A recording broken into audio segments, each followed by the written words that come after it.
Fundación Emprender presenta Finanzas, presentado por Pilar Cabello.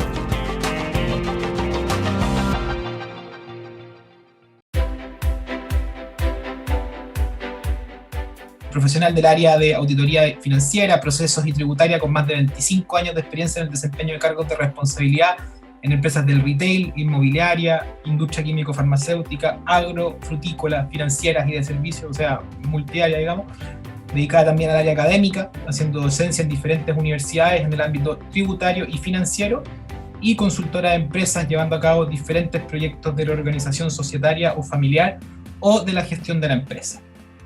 Ella es contadora pública, tiene un magíster en dirección y gestión tributaria, y también otros estudios más que van complementando eso. Así que, Pilar, bienvenida y te cedo la palabra. Bueno, gracias, buenos días. En realidad uno debería partir en el currículum diciendo mujer, madre, esposa. También, ¿o no? Así que, pero bueno, y también pyme. Después de haber trabajado un montón de años en empresas, en distintos rubros, como ustedes pudieron ver, y teniendo distintos cargos que me ayudaron a aprender harto. También ya el 2013 soy pyme, ¿ya? Entonces, y he trabajado el 2013 en distintos proyectos con pyme. Así que eso me ha ayudado a mantener un poco el ámbito financiero, ¿ya? Porque si bien estudié más y me especialicé en tributaria, y trabajo en una oficina de estudios jurídicos en la parte tributaria. Somos socios con mi hermano que tenemos ahí una oficina. Nunca he dejado de lado la parte financiera porque es demasiado relevante para poder asesorar, ¿ya? Así que estudio constantemente cosas de los expertos. No me voy a declarar como experta en esta parte, pero sí un poco también habiendo vivido cosas, las trato de compartir, ¿ya? Para de alguna manera apoyar ahí y tratar de traspasar un poco más que nada la experiencia para que el empresario pueda también entender cuál es la dificultad, porque sabemos que en nuestro país le falta bastante todavía en términos de apoyo, ¿ya? A la pyme. Este último tiempo se han dado apoyos por el tema del COVID, qué sé yo, apoyos un poco más reales. Siempre ha existido algún tipo de plan en nuestro país respecto de la pyme, pero nunca ha sido suficiente, ¿ya? Y es porque obviamente tenemos una banca y tenemos una área financiera que básicamente es privada, entonces se rige por otras normas, ¿ya? Dicho eso, voy a compartirle entonces una presentación, un resumen para que la vayamos revisando de a poco. Y obviamente, si hay alguna pregunta en la cual ustedes se sientan cómodos a hacer en el momento, la hacen o la dejamos para el final también, como decía Vicente, sin grabación para que conversemos a rienda suelta, ¿ya? Entonces, respecto al tema del financiamiento, ¿qué podemos conversar? Lo primero es entender si es que realmente un empresario puede endeudarse, ¿ya? Esa es una de las cosas que hoy en día hay que analizar, ¿ya? Y nos analizan. Hay terceros que nos miran, nos revisan, nos analizan para ver si podemos endeudarnos. Y por eso hay que entender, y dentro de las láminas que vienen más adelante, vamos a hablar qué es lo que nos ven, qué es lo que nos revisan, dónde se preocupan para poder definir si somos aptos para endeudarnos o no, si tenemos atribuciones, si tenemos la liquidez, si tenemos el capital, si tenemos un proyecto que nos ayude realmente y que lo sepamos vender para que nos confíen en nosotros de alguna manera. Entonces, es una primera pregunta. Y lo otro también, que es súper importante entender, ¿a qué costos acceden quienes logran cumplir con estos requisitos? O sea, ¿cuáles son hoy en día los costos asociados de endeudarse? Entonces, primero, es importante saber que hay distintas formas de endeudamiento, ¿ya? Hoy día existen hartas lícitas, obviamente, y hay que distinguir dos principales que tienen que ver con lo que a veces aparece en nuestro estado financiero, donde se habla de un pasivo exigible y un pasivo no exigible, ¿ya? Entonces, es diferente el riesgo dependiendo de cómo me endeudo. Tenemos que mirar dos formas importantes, clasificaciones grandes, al menos de financiamiento, que una es el pasivo exigible y el otro es el no exigible. El exigible son un tercero, un banco, un proveedor, cliente, los FOGAPE, el factoring, todos los terceros que me puedan entregar dinero bajo ciertas condiciones, con una tasa de interés, ¿verdad? Un reajuste que se va a ir dando también, puede ser una moneda en UF, en dólares, como se defina, y ese es un pasivo exigible, ¿ya?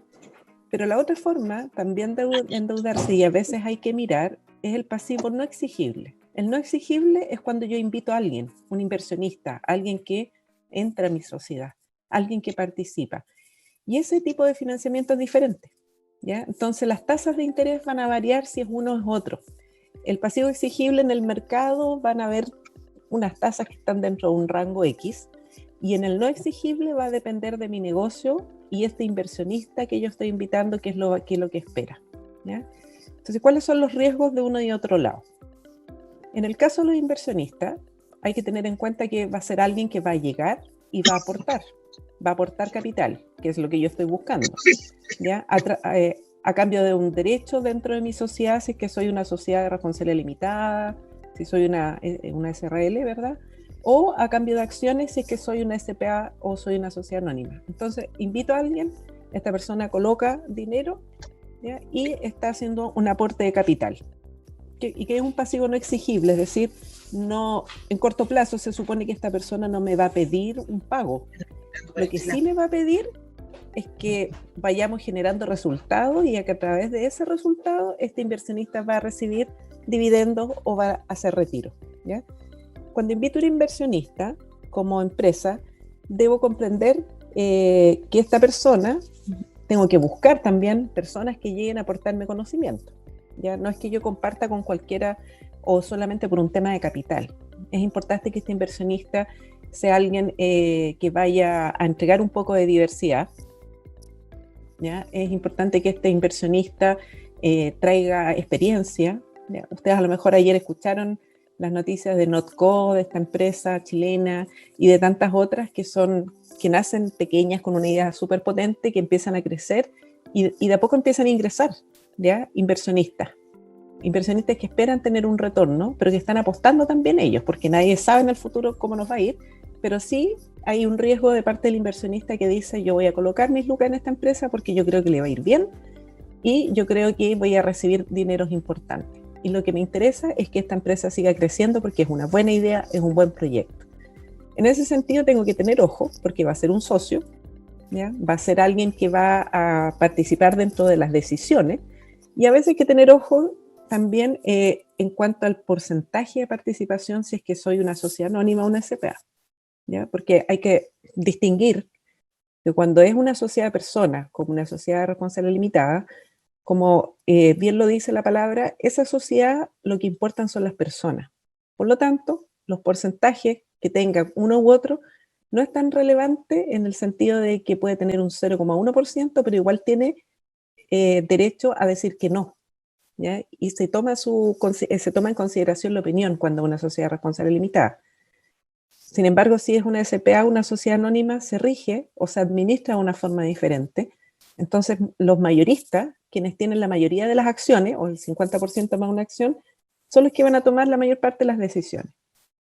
Por lo tanto, si yo tengo una pyme y de repente es un buen negocio, invito a alguien y ese alguien dice: ok, yo entro a tu sociedad, pero quiero ser el mayorista, o sea, quiero comprarte el 55%, o quiero tener el 60%, o el 51%.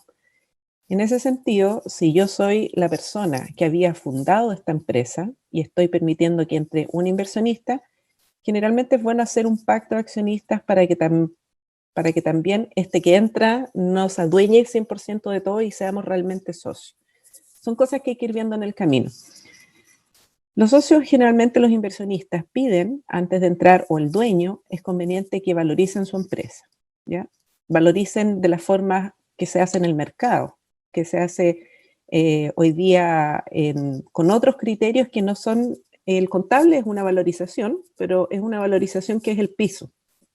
Generalmente la contabilidad de la empresa es el valor mínimo respecto de lo que debiera valorizar o lo que debiera costar ese patrimonio. Sin embargo, sabemos mucho que a veces la contabilidad no refleja el valor real, porque muchas veces en la contabilidad no están registrados ciertos conceptos importantes, como una idea, como un proyecto, como una cartera de clientes, como el conocimiento o el know-how que le mencionan, o una marca. Entonces, como no están esos valores dentro de mi empresa, generalmente, es necesario valorizarla, tasarla, ¿ya? Definir cuál es mi plan para poder saber cuánto vale y saber cuánto le voy a pasar y a qué valor a un inversionista, ¿ya? Esta última parte también tiene importancia respecto de los bancos, ¿ya? Las empresas en general muchas veces se quedan solo con la contabilidad para ir a un banco y no preparan, no llevan una tasación o una valorización, y muchas veces tampoco no llevan contabilidad IFRS, que es la contabilidad financiera, ¿ya? Hoy en día en nuestro país existen un solo tipo de contabilidad, que es la contabilidad IFRS. En términos legales podríamos decir, ¿ya?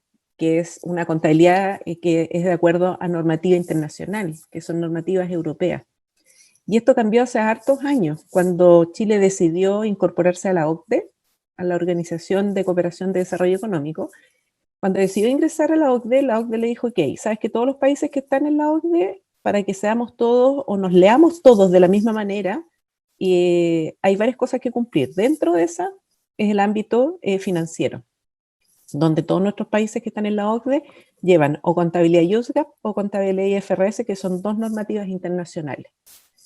¿Con qué objeto? Con que cualquiera que lea nuestros estados financieros entienda, independiente si está o en Japón, o en Europa, o en África, o en América, no importa. En todas partes se va a leer de la misma manera porque son números, ¿ya? Los números son números en todos lados y no es como el idioma, entonces se lee de una manera. Y desde hace años, el 2009 en realidad para las empresas grandes y el 2013 para las pymes, empezó esta contabilidad IFRS.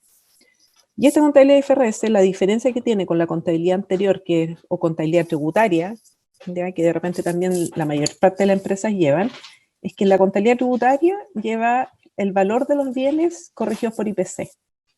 Ese es como el criterio de valorización. Sin embargo, IFRS, su criterio de valorización es el valor de mercado o el valor de reposición, ¿ya? Entonces hay una diferencia importante cómo yo debiera valorizar. Ahí les voy a mostrar después más adelante un poco sobre este tema de los estados financieros.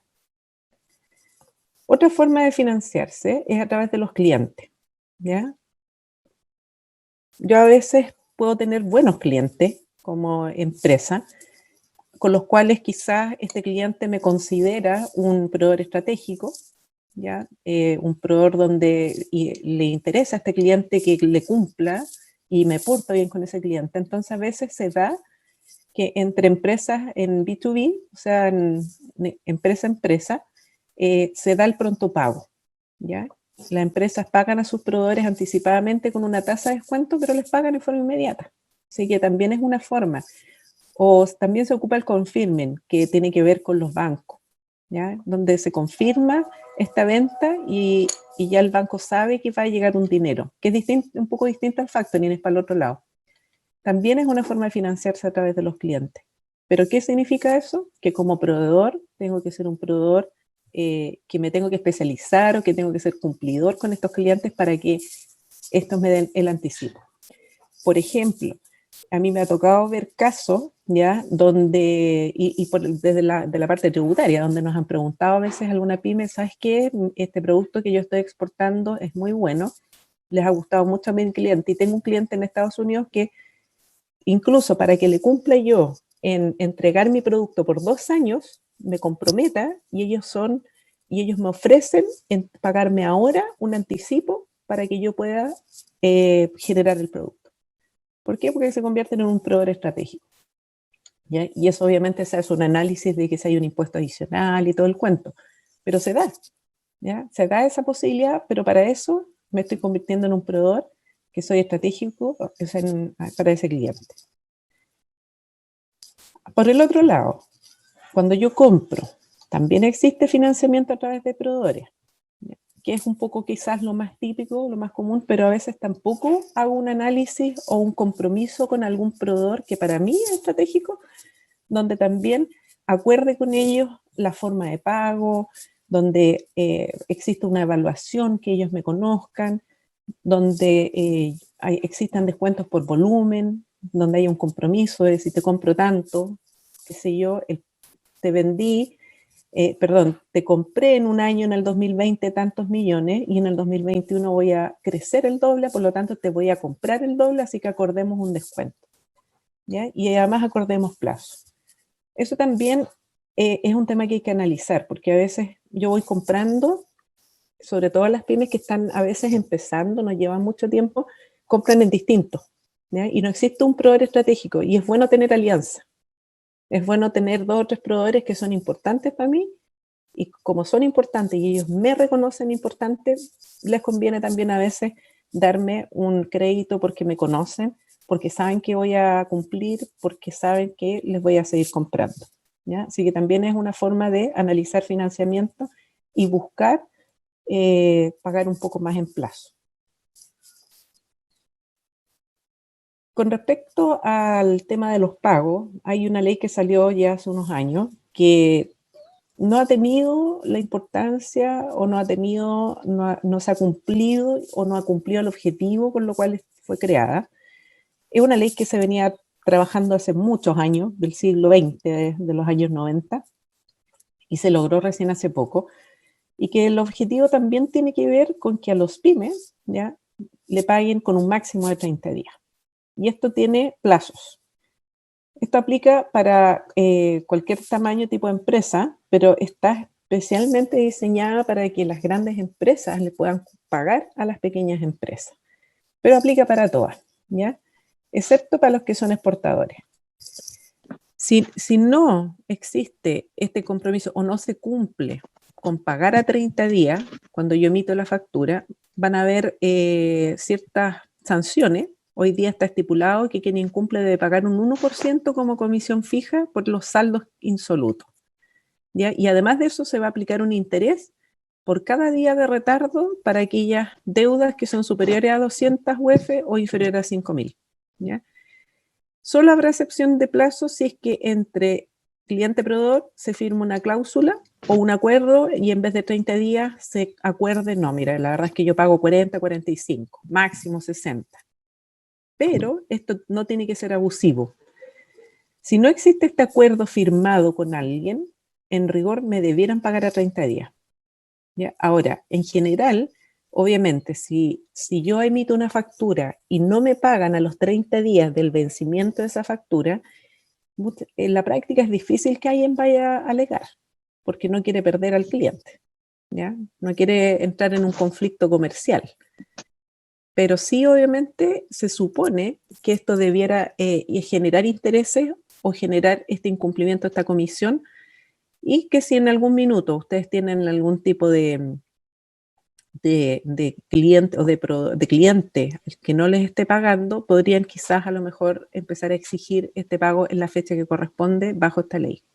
Se supone que esto se publicó en el 2019 y ya debiera estar completamente vigente, porque a contar del 2021 todo el sector privado debía estar cumpliendo con esto de los 30 días. Hasta el 16 de febrero del 2021 eran 60, ya, porque se dio un plazo. Pero desde esta fecha, en rigor, debieran pagarnos a 30 días cuando se emite una factura. Y en el sector público todavía va en un plazo un poquito desfasado, pero ya el 1 de junio del 2022 debieran estar todo el sector público también dentro de esta misma ley. Y acá es un poquito diferente, porque el sector público, que son a veces los más difíciles de pagar, ya existe la posibilidad, en el caso del sector público, que si no hay un pago como corresponde o reiterativamente no me pagan, yo puedo ir a la Contraloría. ¿Qué es lo importante con esta ley de pago de 30 días? Que va de la mano con otra ley, que es la ley de la, ¿cómo se llama? De la factura del mérito ejecutivo de una factura, que salió hace años antes. Y esa ley de que la factura tiene mérito ejecutivo significa que cuando yo emito una factura y esa factura me la aceptan o no la rechazan antes de 8 días, se entiende irrevocablemente aceptada, existe una forma de cobrar un poco más ejecutiva, ¿ya? Y a veces también ocurre que de repente yo emito algún documento, una factura, y no me la pagan, no me la pagan. En esa ley yo debiera tener cuidado de que no pase un año sin que yo haga gestiones, ¿ya? Porque la ley con mérito ejecutivo para la factura da un año de plazo para que yo ocupe los mecanismos que tiene esa ley, que es un cobro supuestamente más ejecutivo, se supone que es mejor, ¿ya? Pero si no logro cobrar esa factura antes del año a través de esa ley, yo puedo también, a través de la norma tradicional, hacer los cobros con un plazo hasta de 5 años, ¿ya? Pero ahí obviamente es una cosa un poquito más engorrosa, donde hay que hacer más gestiones para poder hacer cobranza de esa factura que no me la han pagado, ¿ya?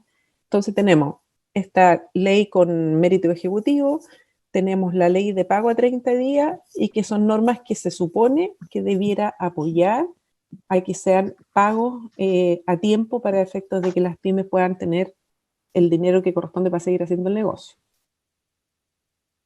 Otra forma de financiamiento, el factoring, ¿ya? El factoring son instituciones de distinto tipo que lo que hacen es entregarme un anticipo de una factura, generalmente es el 80%, ¿ya? Pero para eso el factoring me pide que yo tenga un balance sano, es decir, que muestre dentro de mi documentación la liquidez que corresponde para que no sea catalogado como riesgoso. El factoring también evalúa cuál es mi cartera de cliente. Yo no puedo llegar a ir a factorizar cualquier documento, ¿ya? Sino que lo importante es factorizar aquellas facturas emitidas a clientes que yo sé que me van a pagar y que son buenos, ¿ya? Porque el negocio del factoring, más que anticiparme y cobrarme un interés, el factoring gana más por el tema de las morosidades. Es decir, si yo facturicé un documento y ese documento me lo debieran pagar mañana y no me lo pagan, cada día de mora, el factoring también gana un interés que es mucho más alto que el otro hasta que lo paguen. Cada día es un día de mora y se va acumulando este cobro y al final este 20%, que es el valor que faltaría que me devolvieran, se ve reducido mucho más porque el cliente no me pagó a tiempo. Entonces, factorizar, hay que tener en cuenta que yo debo factorizar montos que son importantes y factorizar clientes que pagan oportunamente, ¿ya? Si no, es un riesgo enorme porque si no puedo estar pagando demasiado. Imagínense ustedes que si me dan un anticipo un 80, me retienen un 20 y de ese 20 al final me lo cobran todo, ya sea por intereses, aparte de la comisión, es un 20% de la venta. O sea, se lleva todo mi margen y más que eso en algunos negocios. Entonces hay que tener mucho cuidado con el factoring. Por otro lado, si veo que tengo un cliente que es súper reloj para pagarme y todo, es una buena forma también de financiarse. Lo que pasa es que estoy negociando una línea de crédito con un proveedor y está dispuesto a dármela, pero me pide a mí que yo sea válido deudor solidario, lo cual no puedo ser. Entonces estoy buscando algún tipo de entidad que pueda hacer aval por mí. Ahí Marlene me comentó lo de las sociedades de garantía recíproca, pero a todas las que he contactado me responden que solo garantizan boletas de garantía y seriedad para licitaciones públicas, y esto es un acuerdo entre privados. Exactamente. Sí, pues es complicado en realidad porque, como tú bien dices, acuerdo entre privados. Por lo tanto, sí, tendrías que, o si no eres tú, tendría que ser otro aval a los cuales ellos van a tener que, ¿cómo se llama? Evaluar si es que podría ser. No, Yes. como es entre privados, no va, la única posibilidad es que tú tengas un aval personal que sea bueno y que ellos lo permitan. Y no te recomiendo tampoco, de repente hay entidades, pero no, hay algunas factoring el factoring, no sé si, hay algunos que son muy serios y son muy buenos, pero hay otros factoring que son en el fondo el antiguo prestamista. Así que hay que tener ojo con eso. Ok, gracias. Como entidad precisamente no. Ok, gracias. Bueno, el otro financiamiento es el leasing, ya que a veces para las pymes es bastante bueno cuando precisamente no tengo garantía, ¿ya? Porque el leasing, que son bancos o algún tipo de aseguradora, alguna institución financiera, lo que hace es entregarme el bien que yo necesito una maquinaria, un inmueble, donde el mismo bien es el que queda en garantía. Entonces ahí obviamente no me piden estos avales, no me piden estos adicionales para poder entregarme el dinero. Puede que sea un poquito más caro en algunos casos, pero desde el punto de vista tributario hay que tener en cuenta que el leasing tiene este beneficio de que yo lo descuento en forma inmediata por cada cuota que voy pagando, ¿ya? El bien generalmente, el bien cuando va a pasar a ser mío, que es la última cuota, el valor de la cuota es bastante pequeñita, ¿ya? Pero se supone que ya también cumplió un poco la vía útil. Por ejemplo, un leasing de maquinaria, si es a 4 años las maquinarias ya también están medias depreciadas, así que va a depender un poco del tamaño de la maquinaria. Pero el leasing es un buen elemento porque las tasas de leasing han estado bastante buenas el último tiempo. Entonces no hay gran diferencia entre endeudarse en un banco, entregando una garantía personal, que mejor endeudarse a través de un leasing cuando yo necesito una maquinaria. ¿Ya? Porque si yo por X motivo tengo algún problema y no pago, como la maquinaria o el inmueble es la garantía, en realidad lo que va a hacer el leasing es quitarme esa maquinaria o pagarme la diferencia si es que ya he pagado más de lo que vale. Otro tipo de financiamiento que algunos emprendedores están ocupando harto, porque también tiene que ver mucho con esto del apoyo, ¿eh? Y esto lo hacen bastante más los cabros jóvenes que tienen este ánimo y esta fuerza de ir a pedir financiamiento colectivo, ¿ya? Esto es decir, tengo tal idea, tengo tal negocio y lo publican en las redes o llaman a ciertos crowdfunding que ya están inscritos como tales, por ejemplo, el Cumplo o el Kickstarter que está ahí, Brota, hay varios, o idea.me.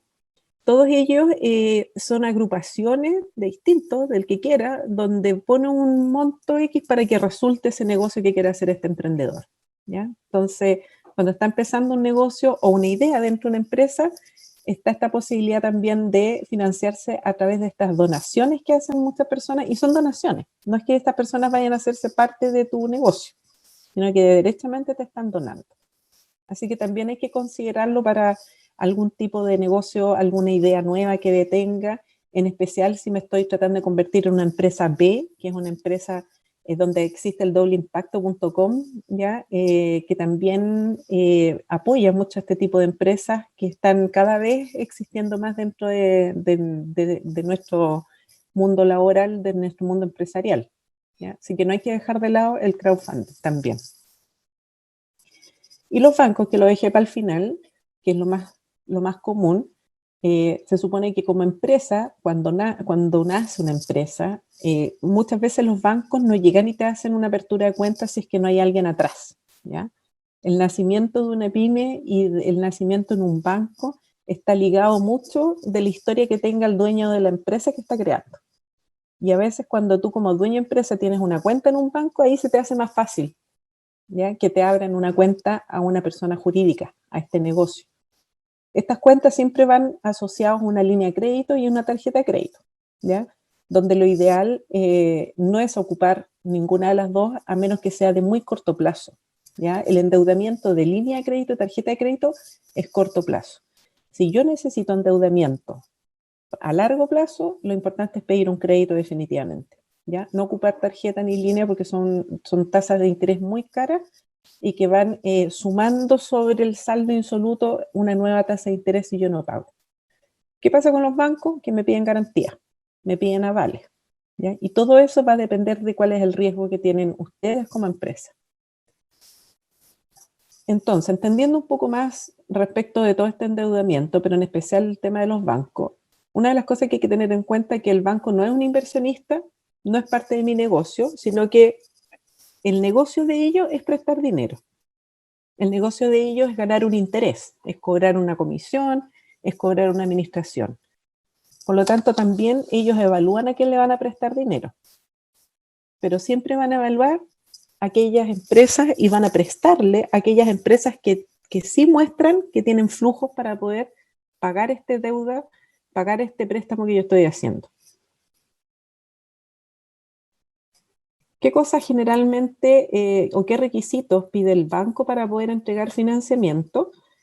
Primero, lo que ellos piden es que exista una empresa donde haya un dueño que haya hecho un aporte de capital, es decir, que el dueño esté comprometido con su propia empresa, ¿ya? Y esto a veces también es un problema, porque si el banco analiza el patrimonio de una empresa y se da cuenta de que la empresa partió con un capital, que todo lo que va ganando el dueño se lo lleva a través de dividendo y retiro, para el banco eso ya es un riesgo, ¿ya? Porque el banco dice, ok, si tú me vienes a pedir préstamo a mí, ¿por qué me pides préstamo a mí si tú no crees en tu empresa?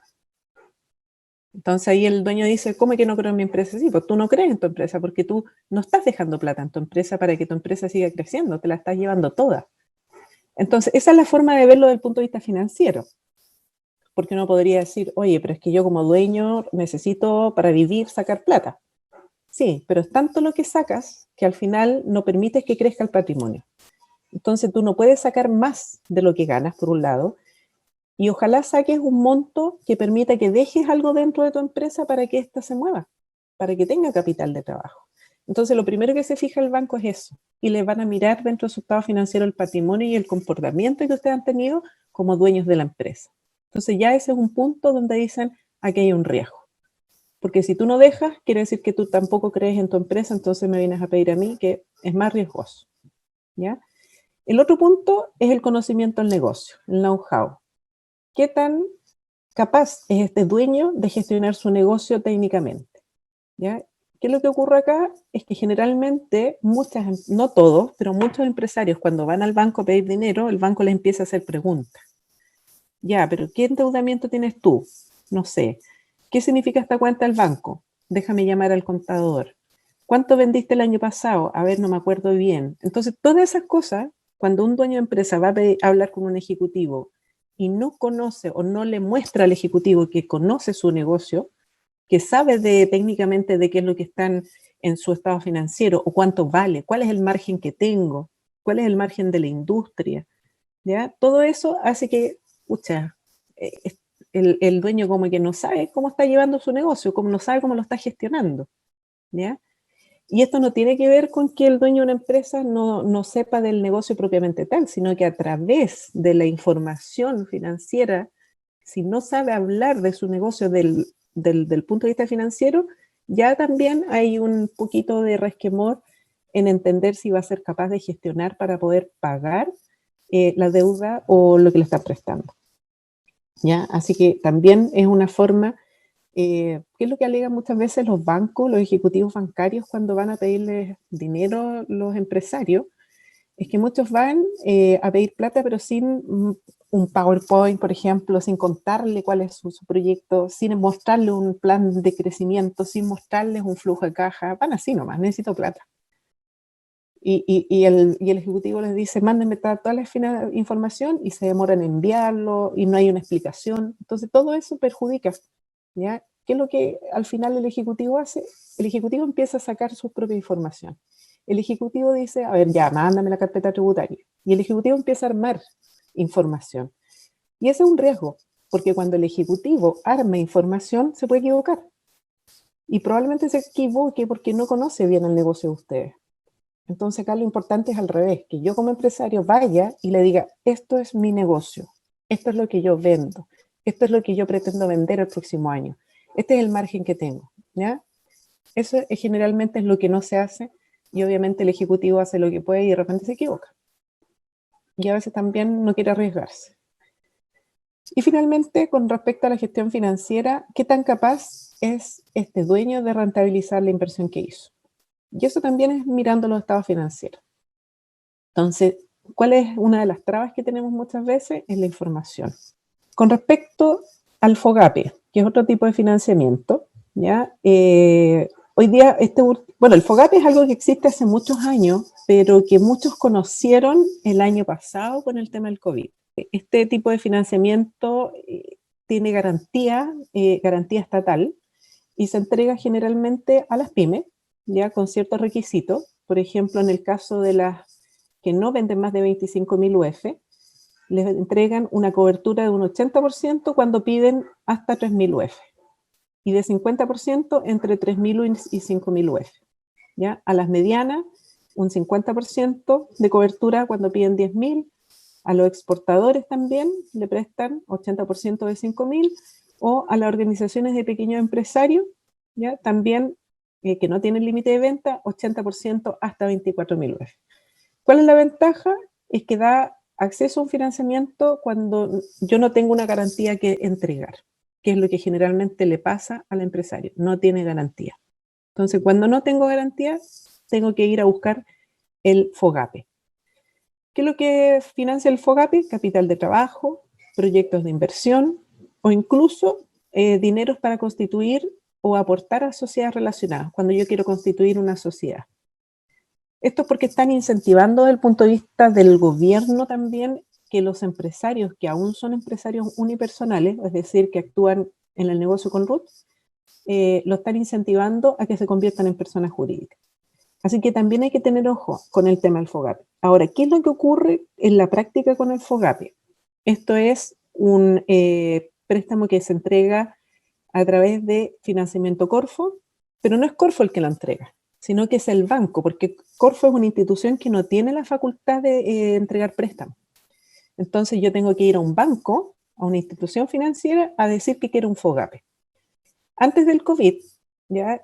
Los bancos en general no empujaban el FOGAPE, excepto Banco del Estado, obviamente, que está mucho más buscando esto de aportar dentro de lo que es el crecimiento de las pymes, o algunas bancas como BCI, que han desarrollado un poquito más todo el tema de la pyme.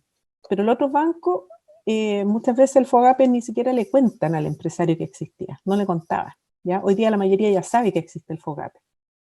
Entonces, ¿por qué? Porque las comisiones que se gana el banco son más bajas por el FOGAPE. Lo que prefiere el banco es prestar ¿cómo se llama? Entregar un préstamo directo del banco y no a través de FOGAPE. ¿Ya? Entonces ahí hay una traba que obviamente con el tema del COVID se levantó un poco para poder apoyar a todas las pymes que tuvieron graves problemas. Y es por eso que se creó en abril del 2020 este crédito FOGAPE COVID, ¿ya? ¿Qué es lo importante de este crédito FOGAPE COVID, donde muchos obviamente lo pidieron, ¿ya? Es que fue entregado a muchos empresarios que presentaban ciertas dificultades desde el tema del estallido social y la pandemia para poder acceder a este fondo de garantía. Pero los requisitos y las condiciones eran un poquito diferentes a los que venían siendo, porque fueron bastante mejores, ¿ya? ¿Cuáles son las pymes que podían acceder? Hubo una línea de crédito masiva, que a lo mejor muchos de ustedes accedieron, para empresas y personas naturales, que no excedieran ventas de 1 millón de UF, ¿ya? Por lo tanto, era una altura bastante importante para poder participar. El monto que podían pedir esta empresa era entre el 60 y el 85% del monto del crédito que se iba a dar.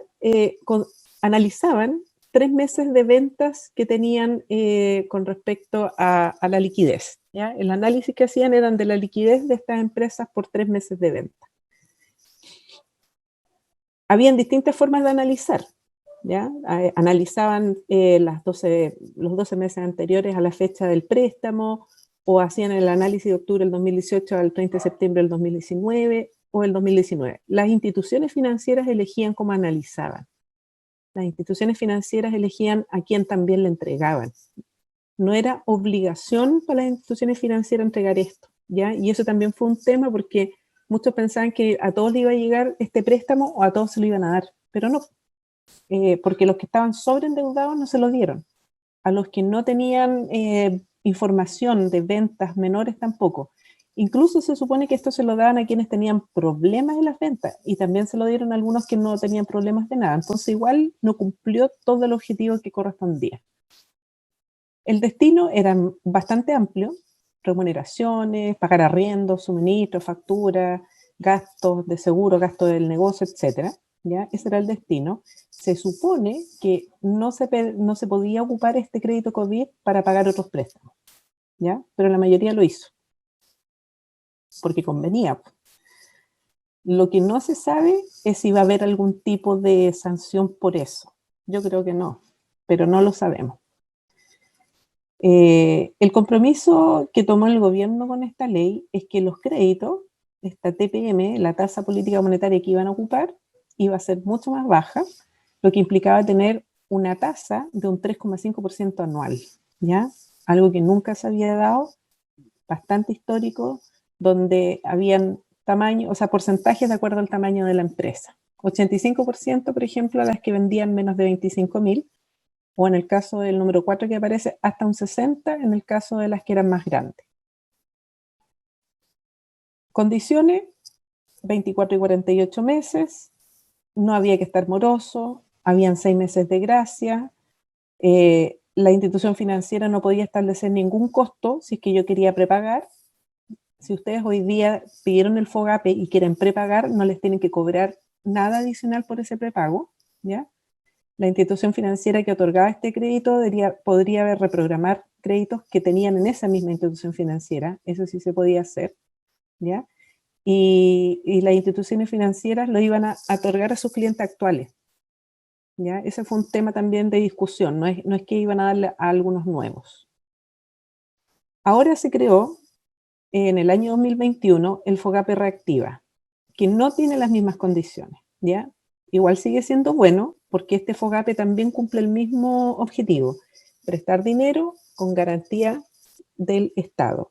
Cuando se habla de garantía estatal, no quiere decir que el banco, o sea, que el Estado va a pagar si yo no pago, ¿ya? Sino que quiere decir, igual si es que yo no pago como empresa, la institución financiera igual va a gestionar o hacer todas las gestiones de cobro a mí, a mi empresa o a mí como empresario, ¿ya? Pero sí la garantía estatal implica que a mí como empresario no me pedían aval de una casa, la garantía de una casa, o garantías de boleta, o garantías de cualquier bien, ¿ya? O de cualquier derecho, sino que era el banco el que garantizaba, el Estado. Este FOGAPE Reactiva, que está vigente hoy día, tiene una tasa de interés máxima de 7,95, ¿ya? 3,5 era la anterior y ahora es 7,95. Subió al doble, ¿ya? Subió un poco más del doble incluso.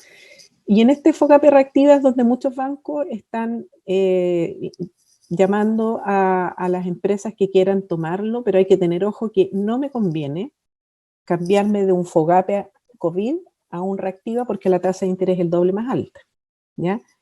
Ahora, obviamente, si es que tengo un FOGAPE COVID y no lo he pagado y estoy moroso y ya me estoy metiendo en una máquina que no es agradable con respecto a deuda, obviamente me conviene tomar el FOGAPE Reactiva para alargar el plazo, porque aquí tengo hasta 7 años para pagar.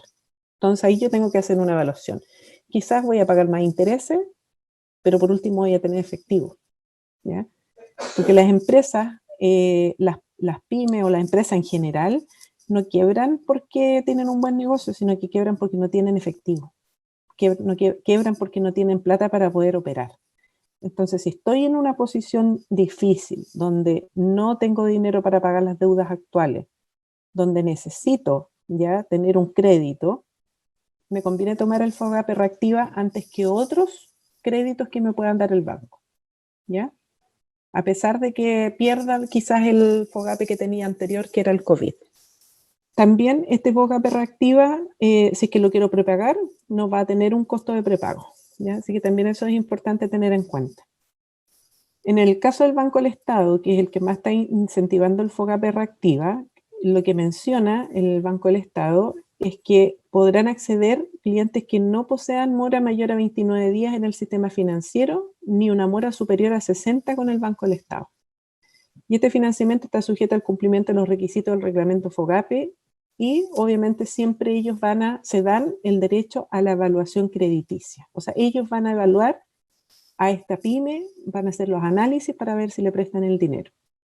Para eso van a analizar, obviamente, y les van a pedir la carpeta tributaria, y si es que están en un proceso de reorganización o liquidación, en proceso de quiebra, no pueden acceder al FOGAPE Reactiva, ¿ya?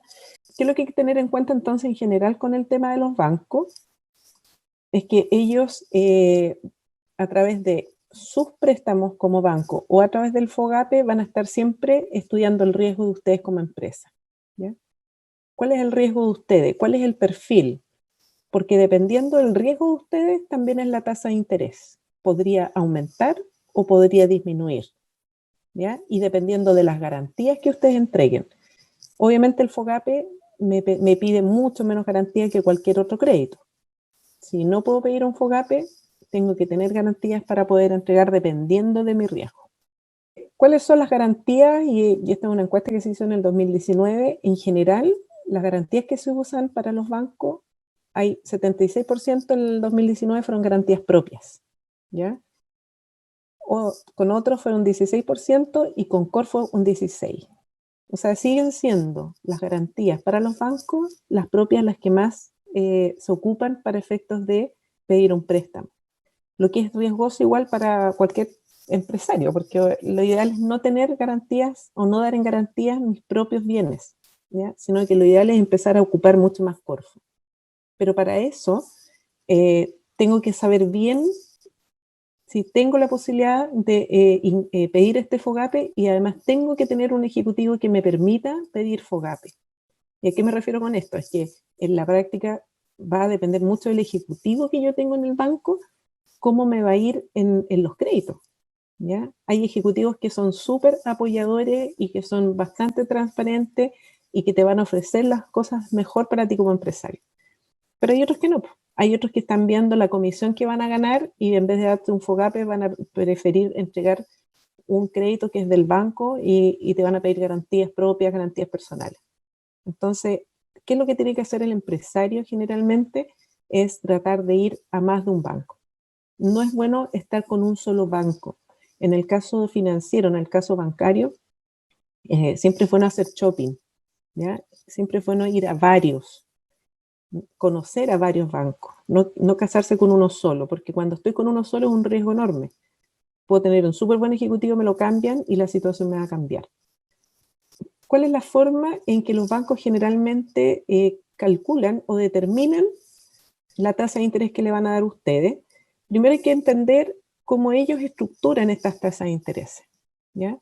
Existen dentro de las normas financieras normativas para poder definir la clasificación de todo, ¿ya? Todos somos clasificados como empresas que somos A, como empresas B, como empresas A1, A4, todos tenemos clasificación. El país tiene una clasificación, Chile tiene una clasificación, que a veces hablan que le subieron la clasificación, le bajaron la clasificación de riesgo. Entonces todos somos analizados. Generalmente las pymes están clasificadas en una 4, que no es tan malo, ¿ya? Pero que no es de los mejores, pero significa que existe una tasa mínima que me van a pedir como pyme, ¿ya? Las tasas de interés de las instituciones financieras se componen principalmente de 3 variables, ¿ya? El costo fondo, la provisión y el spread. El costo fondo es una tasa que todos van a tener iguales en el fondo y que es la tasa que van a definir como instituciones financieras, que es la mínima que piden, que es para cubrir, que se relaciona con esta tasa que te darían si es que tú pusieras un depósito a plazo, por ejemplo, que es lo mínimo. O es la tasa que a ellos como bancos le piden por ciertas colocaciones. Entonces, si es un 003, todos los bancos tienen un 003, ¿ya? Y ellos van cambiando este costo de fondo cada cierto tiempo dependiendo de el movimiento que existe en nuestro país respecto de las tasas de interés, donde el Banco Central tiene mucha interferencia, o no interferencia, sino que es la institución que definitivamente va regulando las tasas de interés. Entonces, el costo de fondo es algo que va a estar en todas las instituciones igual. Después, la provisión. La provisión tiene que ver con la tasa que se va a generar en base a las garantías que tú entregues, ¿ya? Y la otra lámina les voy a explicar un poco más cómo cambia la provisión si es que FOGAPE me entrega una garantía aparte de la mía. Y el spread que está acá es el margen que gana el banco. Y este puede variar entre un banco y otro, porque es su margen. Entonces, a veces hay bancos que hacen campañas para préstamos de dinero. Y cuando hay bancos que hacen campañas, el costo fondo va a ser igual, la provisión va a depender de ustedes como empresa, cuál es su riesgo, dependiendo de las garantías, dependiendo de sus estados de resultado, y el spread es el margen de ellos que a veces lo suben o lo bajan, ¿ya? Y esto podría variar notoriamente, porque si yo, por ejemplo, me consigo una tasa de interés de 0,43 o que es un 5% anual, por unos 100 millones pago 5 millones de interés. ¿Ya? Si es un poquito más alta, un 0,7 mensual o un 8,4 anual, voy a pagar por 100 millones 8 millones 400. Y si es un 1,8 mensual, es un 21% anual. Antes del FOGAPE, antes de la crisis, antes del estallido social, se manejaban mucho las tasas acá, ¿ya? Entre el 21% anual, el 10% anual, el 12% anual, ¿ya? Bastante caro. Con el tema de la crisis y el estallido social, la pandemia, y los FOGAPE que salieron, las tasas se empezaron a manejar acá, ¿ya? El FOGAPE COVID fue de un 3,5, acá fue un 5,16, es como lo más bajito que se daba antes, ¿ya? Por lo tanto fue súper bajo. Y el reactiva, este es 8,4, pero hoy día 7,95, entonces bastante bueno en términos generales las tasas de los FOGAPE, ¿ya? Si no es FOGAPE, tengan claro que las tasas van a ir subiendo, ya sea a un 12, un 15, un 21, y va a depender mucho de las garantías que ustedes entreguen. Si hacemos un ejercicio, y aquí vamos a ir bien despacio, ¿por qué las garantías ayudan a bajar la provisión? ¿Ya? Por ejemplo, si tengo una garantía FOGAPE que me cubre el 80%, ¿ya? Y el departamento de riesgo me cataloga a mí como una máxima provisión, como una empresa que estoy media endeudada, una empresa que soy más o menos riesgosa. La provisión para un crédito de 100 millones es un 9% anual, ¿ya? Es decir, una provisión de 9 millones, supongamos. Por la cobertura FOGAPE, que me da un 80% garantía, que equivalen a 7.200.000 de esta provisión, ¿ya? La provisión que tiene que poner el banco, que le exigen al banco para tener guardado en caso de que ustedes no paguen, ¿ya? Se va a convertir esta provisión de crédito de un año en 9 millones menos lo que me da el FOGAPE como garantía. Entonces, finalmente, la provisión que me van a exigir a mí es de 1.800.000. Como me van a exigir una provisión de 1.800.000, ¿ya? Sobre estos 100 millones, la tasa es de 1,8 anual, que equivale a 0,15 mensual. El 1,8% anual, que equivale a este 0,15 mensual, versus el 0,75 sin garantía FOGAPE, ¿ya? Entonces estoy ahorrando, en el fondo, 7,2 millones por 100 millones de crédito. Esto es el FOGAPE. El FOGAPE dice el Estado, yo garantizo un 80, yo garantizo 50, yo garantizo un 60% a ustedes. Y eso implica que para mí como empresa me baja esta provisión de riesgo. Me piden menos garantía. El banco se siente más tranquilo con este FOGAPE, ¿ya? Como les decía, el FOGAPE es la mejor forma para una pyme de endeudarse porque tiene una mejor tasa y hay que buscarlo, ¿ya? Hoy día están bastante a la luz, así que hay que ocuparlos, ¿ya? Pero si esto empieza a mejorar, que sin duda va a ocurrir, todo esto es un ciclo, ¿verdad? Donde va a haber momentos malos y momentos buenos. Estos FOGAPE han existido por muchos años, así que cuando empecemos a recuperarnos y ustedes tengan que conseguirse un préstamo, busquen el FOGAPE. Si no tienen, por ejemplo, cuenta en el Banco del Estado porque es complejo el Banco del Estado, porque es burocrático, bueno, insistan, ¿ya? Porque por año, y ya no es algo novedoso, es el banco que finalmente entrega estos FOGAPE. Es el banco que generalmente permite que la pyme se meta a estos FOGAPE, ¿ya? Si ustedes están en otros bancos, probablemente va a depender del ejecutivo si puedan ingresar o puedan tener un FOGAPE. Entonces, una de las recomendaciones es traten de tener cuenta en el Banco del Estado, aunque no la manejen mucho, muévanla un poco, aunque no la necesiten ahora, sáquenla porque en el futuro podrían necesitarla y es el banco que generalmente les permite pedir estos FOGAPE, ¿ya? Entonces, la provisión depende de las garantías. Si yo no tengo buenas garantías, obviamente, y por eso me las piden los bancos generalmente, la provisión va a ser más alta. Y si la provisión es más alta, la tasa de interés es más alta, ¿ya? ¿Y por qué? Porque los bancos son instituciones que están obligadas a mantener una provisión por todos los préstamos que hacen. Ellos están obligados a tener un patrimonio, no lo pueden perder. Porque obviamente existe mucha gente que depositó plata en el banco y que le tienen que cumplir y se la tienen que devolver en algún día. Entonces el banco no se puede arriesgar a prestar dinero y después no le pagan. ¿Y cómo el banco le paga a las personas que tienen depósito a plazo, fondos mutuos? ¿Ya? Entonces, estas provisiones son obligaciones legales que les hacen a las instituciones financieras.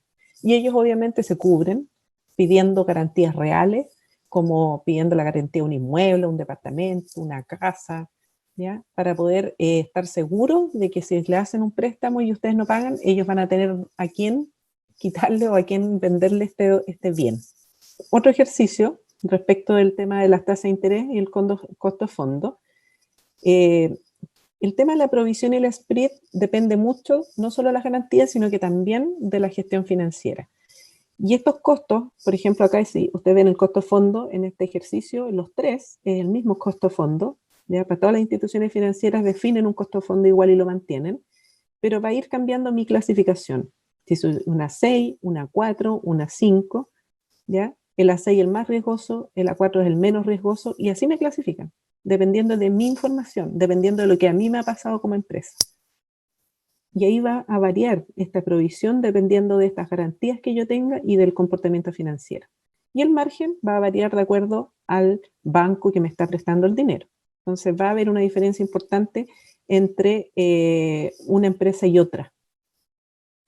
¿Cuál es la problemática o el dilema con respecto a las empresas? Es la información, ¿ya? Lo que conversaba con ustedes. Para poder una institución financiera prestarles dinero, los va a analizar. Para que un proveedor les dé crédito, los va a analizar. Para que un inversionista ingrese a su empresa, los va a analizar. Les va a pedir su información financiera. ¿Y por qué hago estado financiero? Para poder mostrar qué es lo que soy, para poder decir cómo le está yendo a mi negocio. ¿Cuáles son los principales estados financieros que una pyme tiene que hacer? Que todos tienen que hacer, pero los tres obligatorios de una pyme es el balance o estado de situación, que muestra la situación financiera de la empresa, muestra si yo tengo liquidez, ahí se analiza el capital de trabajo, se analiza el endeudamiento, se analiza el apalancamiento, entonces tengo que tener un balance.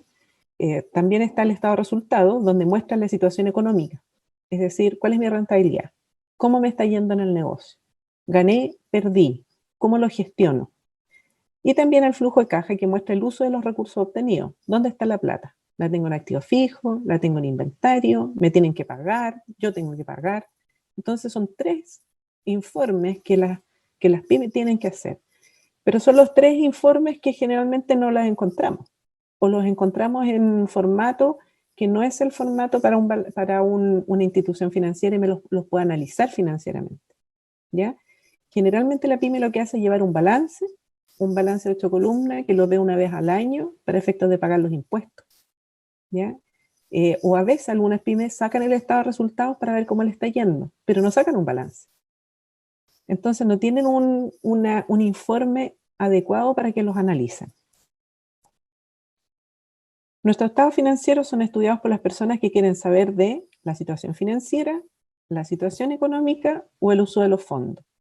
¿Quiénes son los que siempre me van a mirar? Los accionistas, los inversionistas, los proveedores, los bancos.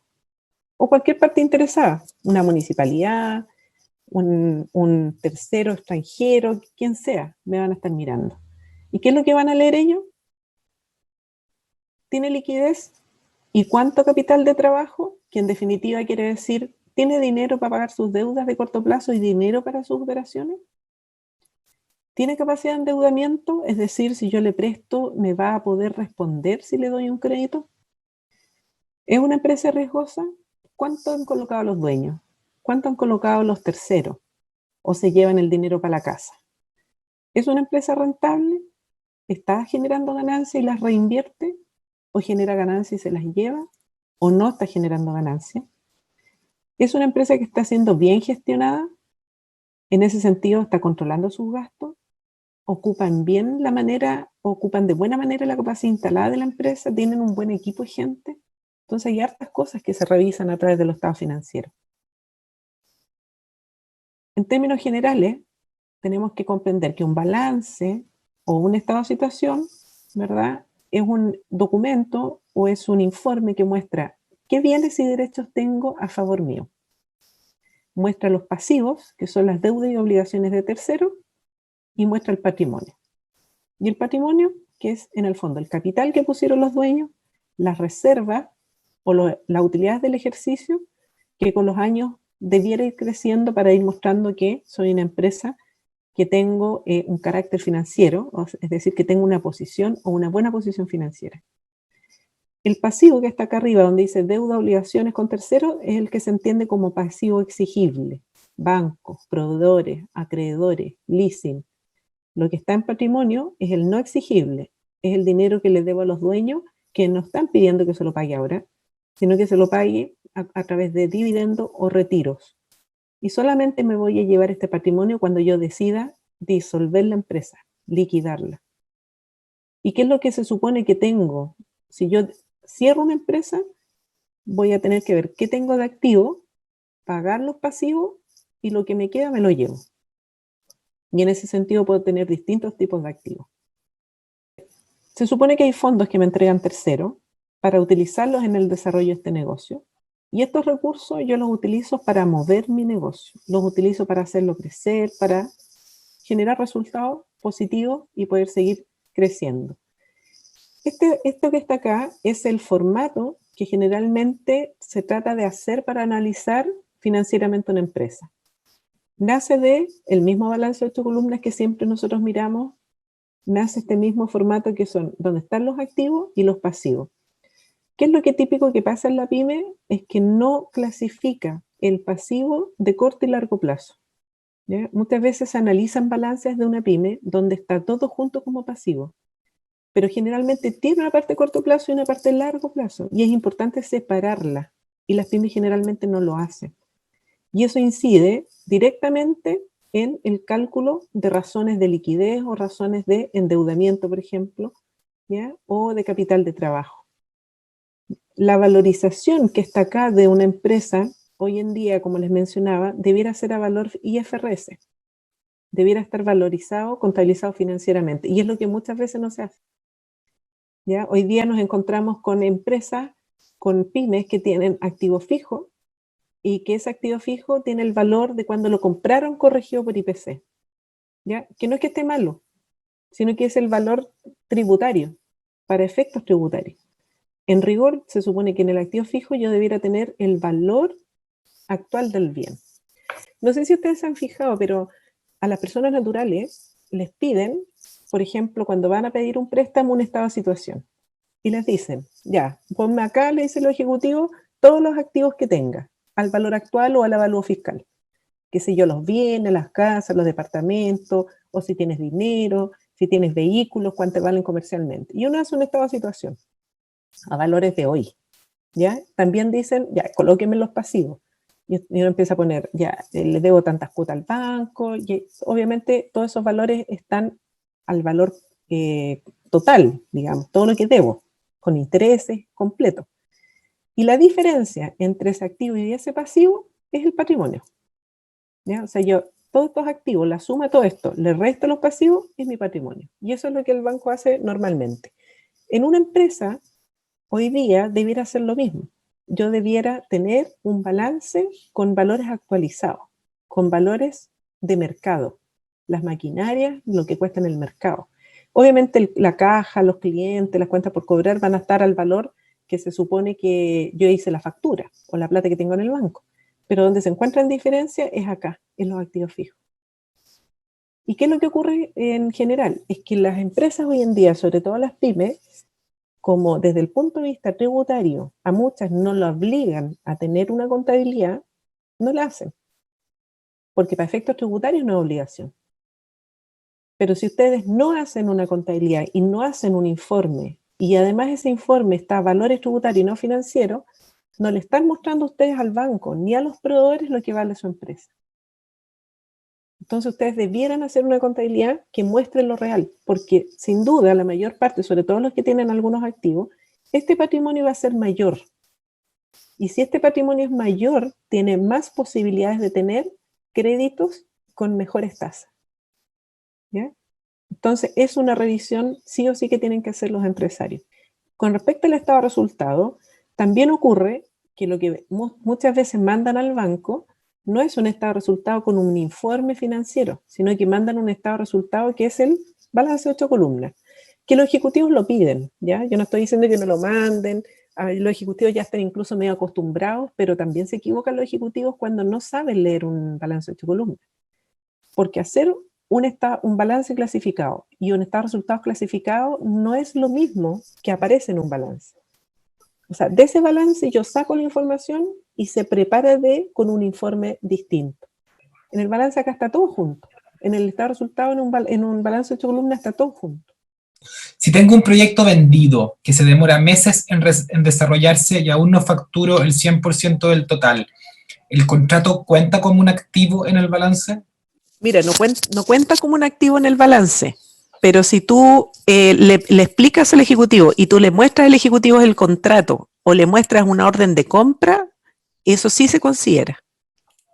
¿Ya? Por lo tanto, por eso digo yo, cuando tú vas a pedir un crédito o que te evalúe un proveedor, no basta con que tú le muestres solo el balance y el estado de resultados, sino que además le muestres cuál es tu cartera de cliente, que además le muestres cuál es tu producto, que le muestres cuál es tu plan estratégico o tu plan comercial o tu flujo de caja con respecto a este proyecto.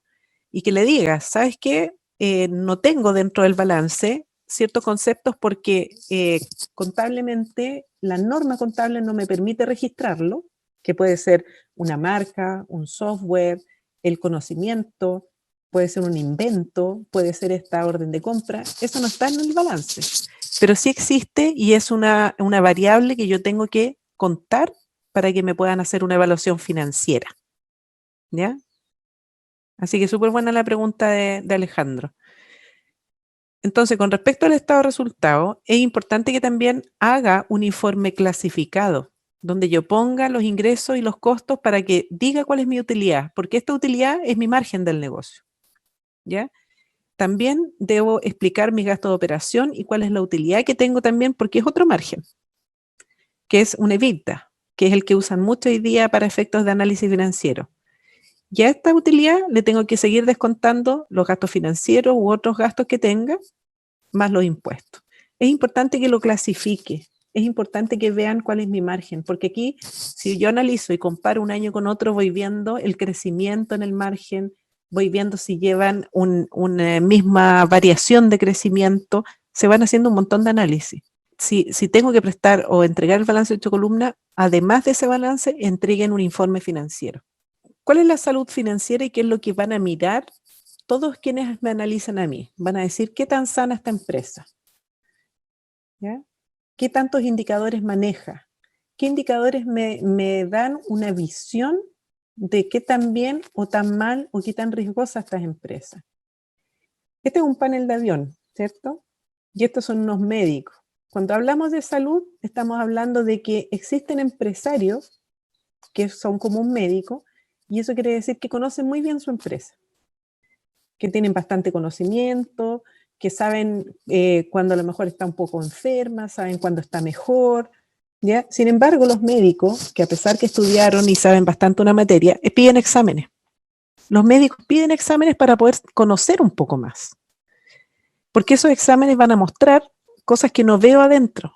Me van a mostrar, qué sé yo, los glóbulos rojos que tenga, qué tanto es el azúcar, el colesterol, etcétera. Me va a mostrar información. Los estados financieros cumplen ese mismo rol, ¿ya? Si yo no hago estado financiero, soy un empresario que estoy evaluando clínicamente quizás mi empresa, pero tampoco sé cómo está el colesterol, cómo está el azúcar. Hay varias cosas que no veo como un médico. Por lo tanto, yo tengo que sacar estado financiero y tengo que sacar indicadores. Los indicadores se crearon para poder ayudar. Los indicadores se crearon para guiarte, ¿ya? Si no hay indicadores, probablemente igual tú puedas manejar un auto, pero si no tienes un indicador que diga cuánta benzina le queda, hay un riesgo. Si tú no tienes indicadores para saber si le tienes que echar aceite, hay un riesgo. Si tú no tienes indicadores que te digan a la velocidad que vas, probablemente no sepas cuánto te vas a demorar en llegar a un lugar. Entonces, los indicadores financieros que se ocupan para analizar una empresa cumplen con ese objetivo, prenden luces. ¿Ya? Los indicadores son luces. Si tú vas manejando un auto o un panel de un avión que es distinto a un auto, el panel de un barco es distinto a un avión y a un auto, ¿ya? Si tú vas manejando y se prende una luz, tú la vas a mirar. Y la vas a mirar para que tú veas qué es lo que está pasando. Si se prende una luz verde, ya, ok, es un dato. Si se prende una naranja, preocupación. Si se prende una roja, chuta, algo está pasando. Y los indicadores financieros cumplen ese mismo rol. Y ya existen y fueron inventados y cada día se inventan más. Entonces hay algunos que son típicos, mínimos, que se calculan para efectos de evaluar una empresa. Y esos son los que mandan. Entonces cuando ustedes los evalúan y alguien saca un indicador financiero que dice luz roja, van a decir, oh, esto es un riesgo, no le voy a prestar dinero. O si sacan un indicador de su empresa y le dicen, ok, salió verde, está perfecto, sí le voy a prestar. ¿Ya? No es al azar. La evaluación que hace un banco, la evaluación que hace cualquier institución financiera, un proveedor, no es al azar. Sacan datos de su información. Y la carpeta tributaria, si bien cumple un rol súper importante de mostrar su venta, esa es una variable dentro de un montón de variables. Por lo tanto, no me puedo quedar tranquilo solo con entregar una carpeta tributaria, porque estoy dando un solo dato, ¿ya? Es importante que yo muestre hartos indicadores. Ahora, los indicadores entre una industria y otra es diferente. Entre un avión, un barco y un auto son diferentes los indicadores. Hay unos siempre que son comunes, como el combustible, la liquidez, la caja. Tengo gasolina para seguir moviéndome, tengo liquidez. Hay unos que son típicos para todos, pero hay algunos especiales dependiendo del tipo de industria. Por lo tanto, como empresa, yo tengo que saber en qué industria soy, en qué industria estoy, ¿ya? Y cuáles son los indicadores que se mueven en esta industria. Para eso existen información en el INE, en los gremios, en la CMF, que es la antigua Superintendencia de Instituciones Financieras, donde aparecen indicadores globales, ¿ya? Y dicen, por ejemplo, el comercio creció en un 3%.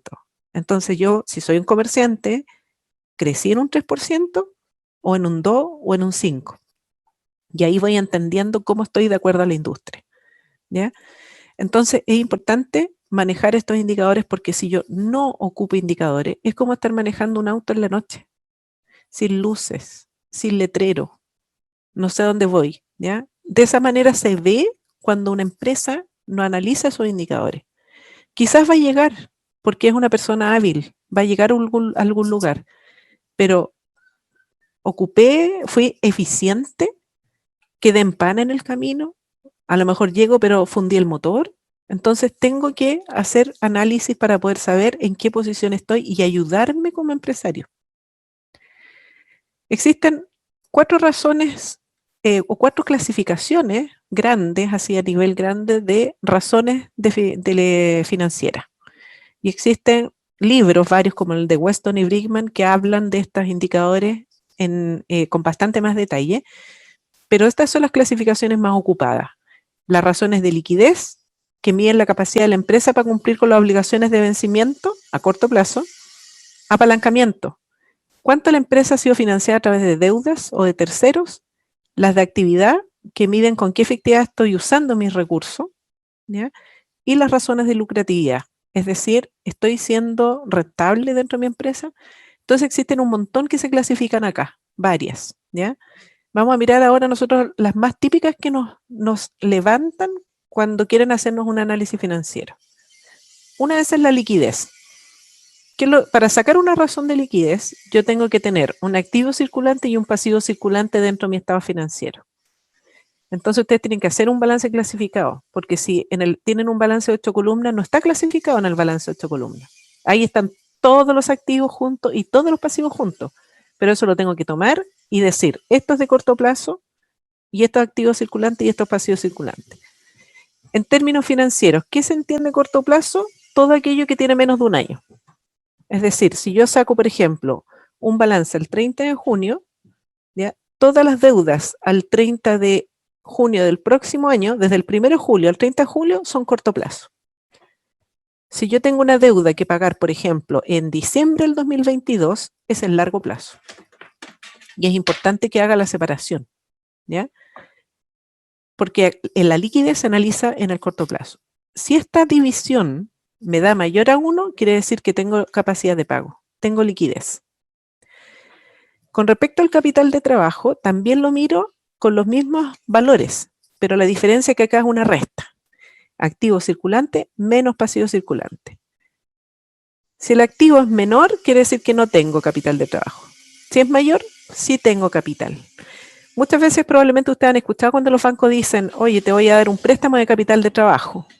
Cuando hablan de eso, quiere decir que les van a pasar plata a corto plazo y esa plata es para poder mover el negocio de corto plazo, ¿ya? Mover su negocio del día a día. Y esas deudas de capitales de trabajo son a veces un poquito más caras, ¿ya? Porque son de corto plazo.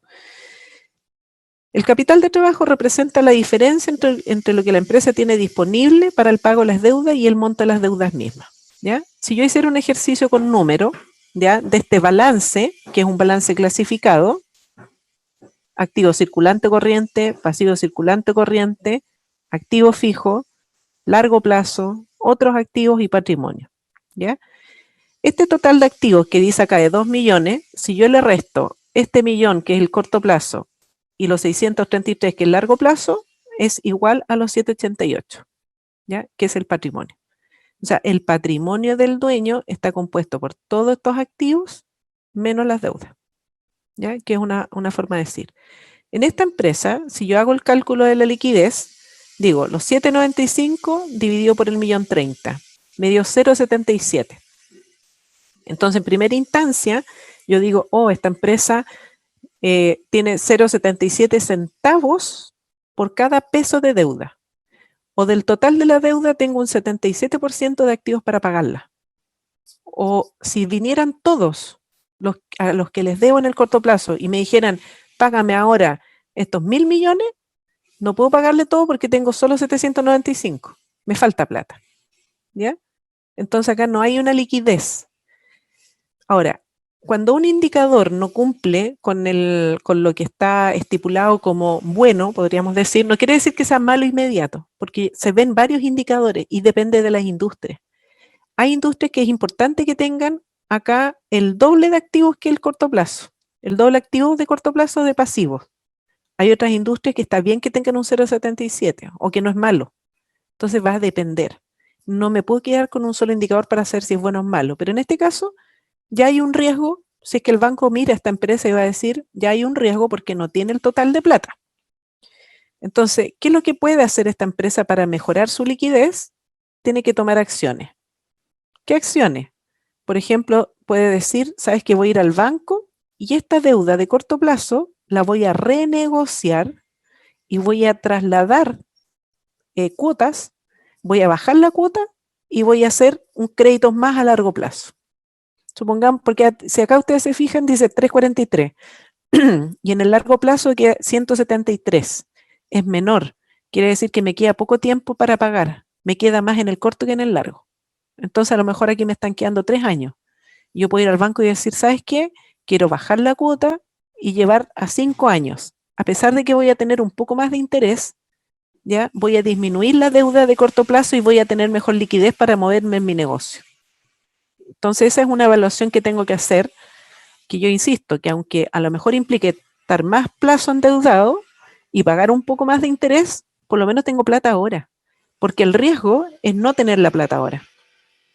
O también puedo ir a los proveedores, que es un poquito más difícil, obviamente tirar proveedores a largo plazo, pero sí tengo, por ejemplo, en este caso una empresa relacionada. Alguien relacionado me prestó plata.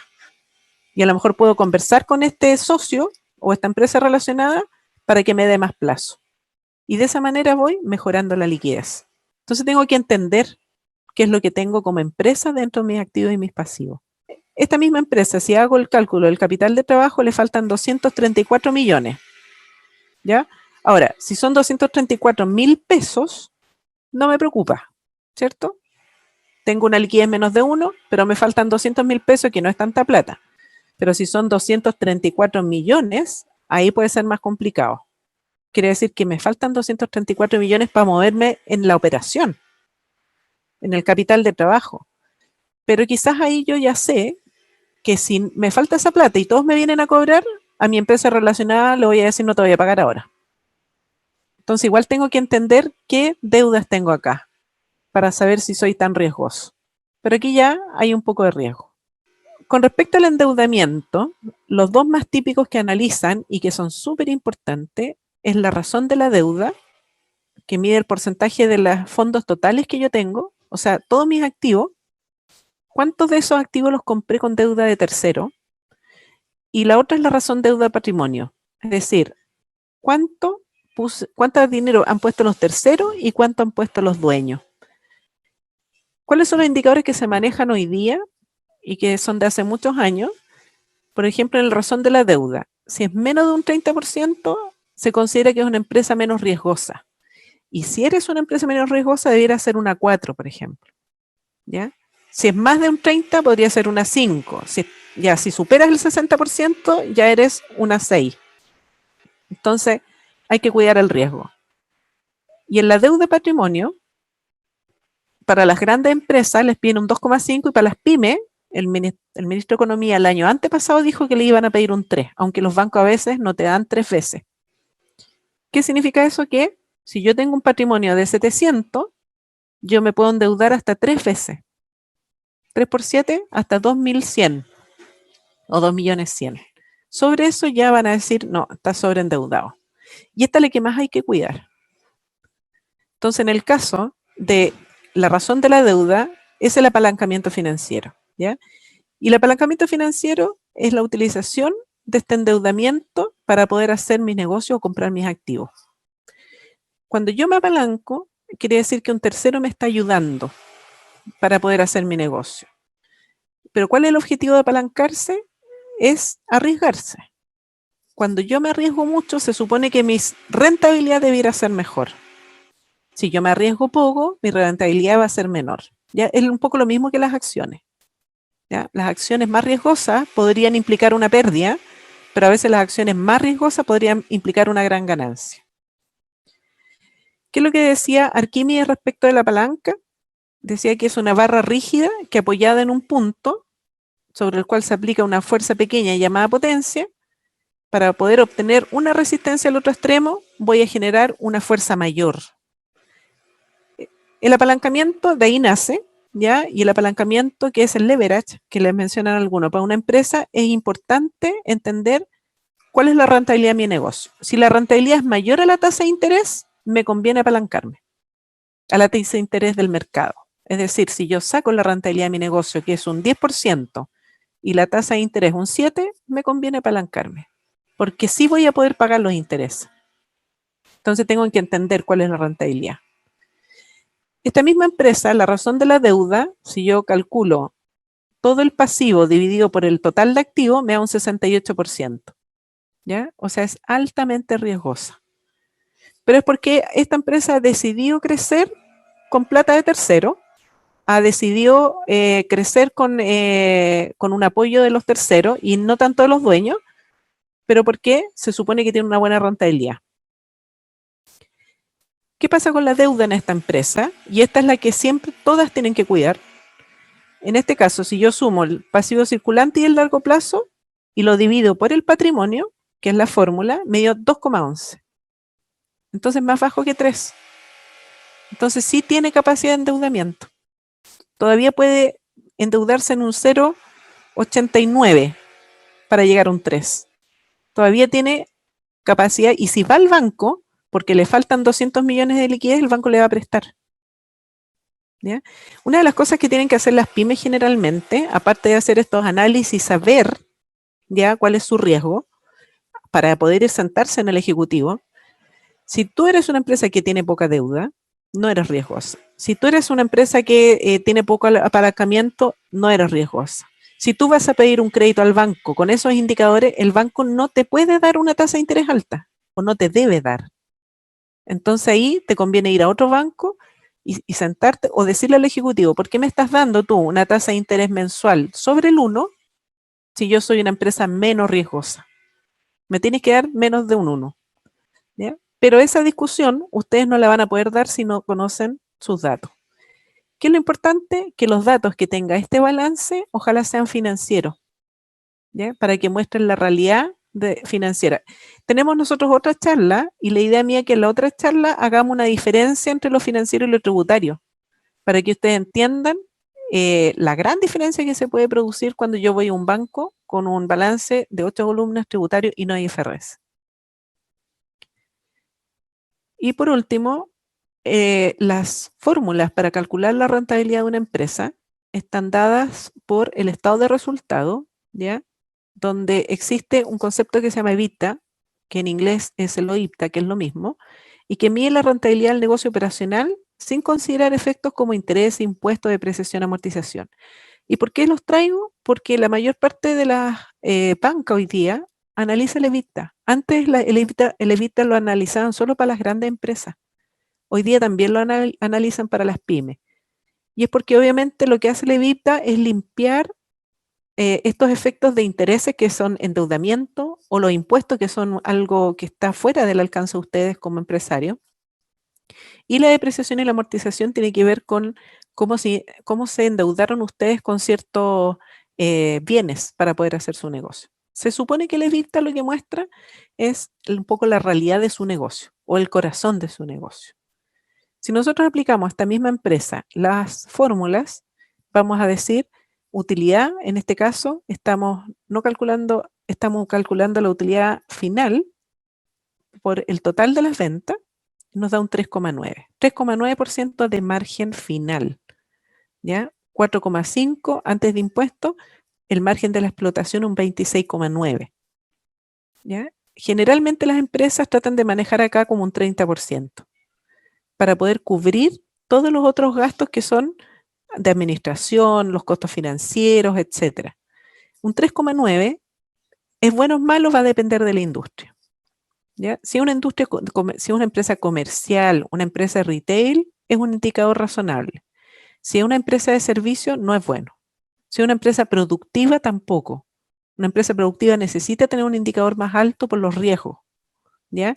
El que es comerciante o el retail, compra y vende un producto, tiene menos riesgo, por lo tanto, puede darse el lujo de tener una rentabilidad más chica.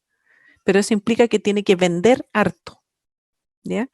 Las empresas de servicios, la rentabilidad generalmente es más alta, pero como venden menos, ¿ya? Su resultado final en términos de pesos no es tanto. Entonces depende de la industria. El otro cálculo, que es la rentabilidad sobre el patrimonio, es decir, cuánto están ganando los dueños por tener esta empresa. Si yo hago el cálculo entre la utilidad y el patrimonio que tiene la empresa, me da un 17%. Este 17% obviamente es mejor que si yo pusiera el dinero o estos 788 millones en el banco, porque hoy día el banco me está dando ¿cuánto? Al año. Poquísimo, un 4% con suerte. Entonces es una buena rentabilidad. El 17% es un indicador que le va a permitir al que lo están analizando ustedes ver varios años. Si ven varios años y se da cuenta que esta empresa tiene un 17, después un 19, después un 21 y va creciendo, ese es un muy buen indicador para saber que es una empresa menos riesgosa, que es una empresa que está creciendo, que es una empresa a la cual se le puede prestar dinero porque está generando buenos resultados, ¿ya? Por lo tanto, es importante cuando hago estos indicadores de rentabilidad compararme con otros años, con los años anteriores, para poder mostrar si tuve crecimiento o no. Y por último, el flujo de caja, que es otro estado financiero que les había mencionado, no es tan común que la gente lo haga. Generalmente el flujo de caja lo hace el mismo ejecutivo y también a veces se equivoca porque no conocen muy bien el negocio.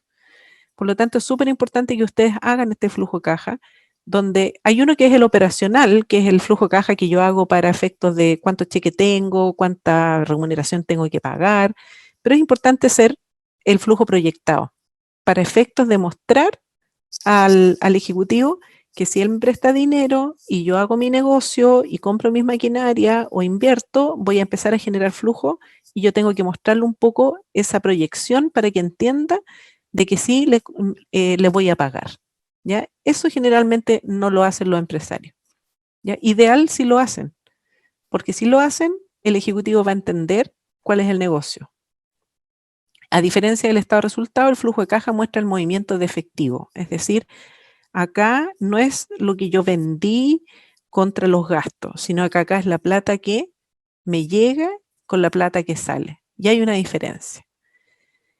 Si yo mirara, por ejemplo, este flujo de caja de una empresa que está parada en junio, ¿ya? Me doy cuenta de que esta empresa tuvo un flujo de caja negativo por harto tiempo. Flujo de caja negativo, negativo, negativo. ¿Qué recomendaciones le podría dar a esta empresa que ya le pasó esto? ¿Ya? Esta empresa que partió en enero y llegó a junio, ya esto le ocurrió. Pero si hubiésemos visto hacia el futuro y hubiésemos estado en enero, ¿qué recomendaciones le hubiésemos dado a esta empresa para que no le ocurriera tener todos los meses un flujo de caja negativo? ¿Ya? ¿Qué gestión? Por ejemplo, esta empresa lo que ocurrió es que en el mes de enero hizo toda la venta, pero se la pagaron en enero, en febrero, en marzo, abril, mayo, junio. Se la pagaron en cuota. ¿Ya? Esta es una venta que hizo en enero. Los dueños, para poder iniciar la empresa, pusieron un capital de 100. Para poder generar esta empresa, compraron materiales, ¿ya? Y la fueron pagando en enero 70, febrero 70, marzo, y fueron pagando en cuotas hasta junio. Los salarios es un monto fijo que tuvieron como todos los meses que pagar, mes a mes, como los gastos. Y compraron activos fijos, ¿ya? Como ellos pusieron 100, dijeron vamos a comprar los activos fijos al contado, porque tenemos plata, ¿correcto? Porque pensaban que tenían plata. Claro, tuvieron plata en el mes de enero, pero ocurrió que no le pagaron todas las ventas. Por lo tanto, ya empezaron con un flujo de caja negativo. Y en febrero, que sí le pagaron, ellos tuvieron que seguir pagando, también siguen negativos. Entonces, recomendaciones que le hubiésemos dado a este empresario, si hubiese estado en enero, recomendaciones que siempre se dan, ¿ya? Pero que muchas veces la gente no lo hace porque cree que le van a pagar todo, o porque cree que le van a dar crédito, ¿ya? Entonces se cometen equivocaciones como, por ejemplo, comprar el activo fijo al contado. Estos 60 que están acá, la recomendación que siempre se da del punto de vista financiero es que tú nunca, con la plata que tú pusiste como dueño, no la ocupes en comprar activo fijo porque esta es una inversión de largo plazo. Y lo ideal es que tú lo compres en cuotas bajas y estos 60 lo pagues, ojalá. Si el activo fijo te dura 4 años, endéudate en 4 años. Entonces estos 60 sería un monto pequeñito que yo tendría acá. Y solamente con ese cambio, mi caja probablemente ya no hubiese estado tan negativa. ¿Ya? ¿Qué otra recomendación le hubiese dado? Trata de hacer un flujo de caja para poder saber cuánto tienes que colocar como dueño. Quizás tenga que colocar un poco más. ¿Qué otra recomendación? Si vas a vender, no des tanto crédito, o trata de cobrar los 160 en enero, los 130 y lo más pequeño al final. Y si tú vas a comprar, trata de pagar lo menos al principio y lo más al final. ¿Ya? O sea, este ejercicio numérico que está acá es lo que pasa siempre o muchas veces en la vida real. No se hace un análisis y generalmente el empresario que dice, pucha, tengo plata, no me quiero endeudar, ¿ya? No quiero dormir tranquilo, así que voy a pagar todo al contado. Pero es un error, ¿ya?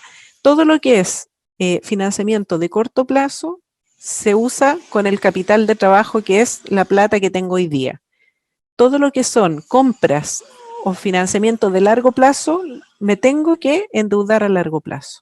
No puedo arriesgar la operación diaria de una empresa por comprar todo a corto plazo, ¿ya? Y este flujo de caja que es algo que es una foto que se sacó en junio de lo que se hizo, representa lo que ocurre generalmente en una empresa, ¿ya? En una pyme cuando tomó esas decisiones equivocadas, ¿ya?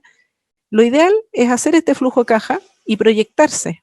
Ustedes a lo mejor aquí mismo pueden hacer un flujo de caja de aquí a diciembre. No, nadie tiene una bolita mágica, sabemos, pero ya ustedes tienen historia. Ustedes ya saben cómo les pagan, ustedes ya saben cómo venden. Por lo tanto, ustedes pueden apostar a tener un poco de claridad de lo que podría pasar de aquí a diciembre y colocar valores, ¿ya? Y siempre los activos fijos, cómprenla a la mayor plazo posible porque esas inversiones tienen que ser a largo plazo. traten de entender el ciclo de caja de maduración de su empresa, porque esto es súper importante para saber cuánto necesito yo para mi operación. Y el ciclo de maduración implica del día 1 que yo empiezo a hacer una producción o una construcción o a prestar un servicio hasta el momento en que yo cobro y me pagan, ¿ya? Entonces ahí hay un ciclo. Yo empecé a hacer mi servicio, tuve que pagarle a terceros, tuve que seguir produciendo, pagar salario, hice mi factura, pero me la pagaron al final. ¿Cuántos días son estos? ¿60 días? Quiere decir que tú tienes que tener 60 días de dinero para poder cubrir todo este ciclo. O al revés, si tú tienes un ciclo de maduración de 60 días, ¿qué puedo hacer para disminuir ese ciclo y no tener problemas de caja? Entonces a veces yo busco financiamiento externo y a veces podría arreglar las cosas dentro de la empresa para no tener que endeudarme tanto. Tengo que hacer gestiones internas para poder acortar este ciclo de maduración y que no me falte el dinero. Entonces, tengo que hacer este análisis para poder gestionar mejor la caja. Y para cerrar un poco el tema del financiamiento, todavía existen medidas tributarias que son pymes, para las pymes. Todavía permanece la postergación del pago del IVA, ¿ya? A las cuales ustedes se pueden acoger si están con algún tipo de dificultad. En la página del servicio, por eso mostré ahí, esa es una foto de la página del servicio, tú pueden entrar, cómo pueden postergar este pago.